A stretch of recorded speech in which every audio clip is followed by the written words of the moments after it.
As the immigration debate rages on Capitol Hill, many non-U.S. citizens have charted a different path, becoming active service military members, risking both life and limb for a shot at a dream of becoming a legal American citizen.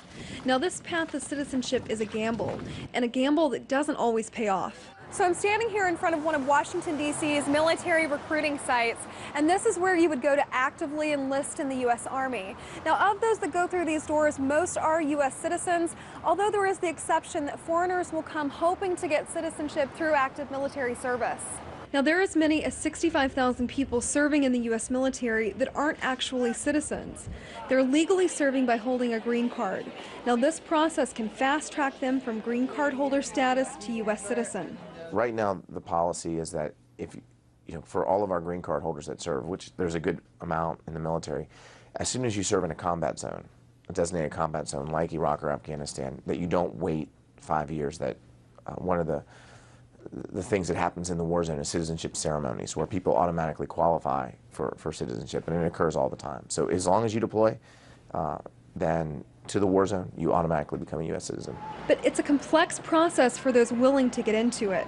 Frankly, this is one of the reasons why the military started basic training naturalization, because people had the right to get their citizenship through military service, but oftentimes the system wasn't catching up with them. Now, the majority of non-U.S. citizens serving are classified as legal, but is it possible for undocumented immigrants to serve too? Well, President Obama alluded as much during an announcement signaling a shift in his deportation strategy in June of last year. The Boston Globe wrote at this time, President Obama's decision last week to immediately halt the deportation of certain young illegal immigrants generated widespread joy and relief among the undocumented and their advocates. But the majority policy shift which Obama said included those who have served in the military also stirred confusion. The numbers are unverifiable in part because no one from the military is going to admit to breaking federal laws. And it's difficult to verify those who are legally serving as well. With the heavy operational tempo of the U.S. military, people are getting deployed all around the world, and the Department of Homeland Security, which is responsible for making them citizens, was having a hard time finding them and turning them into citizens. Another issue, those legally documented workers serving may not reap the same familial benefits if injured or killed while serving.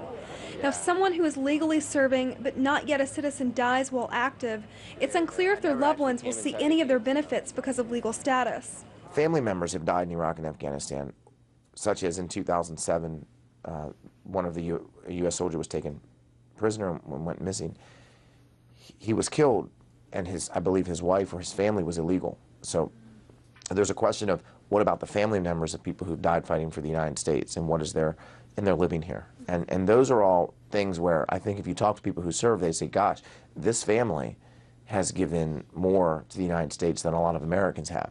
And how do we find a path to citizenship for these people? Now, of those several thousand serving with the hope of realizing a dream, it's a process with risks as well as rewards. In Washington, Margaret Howell, RT.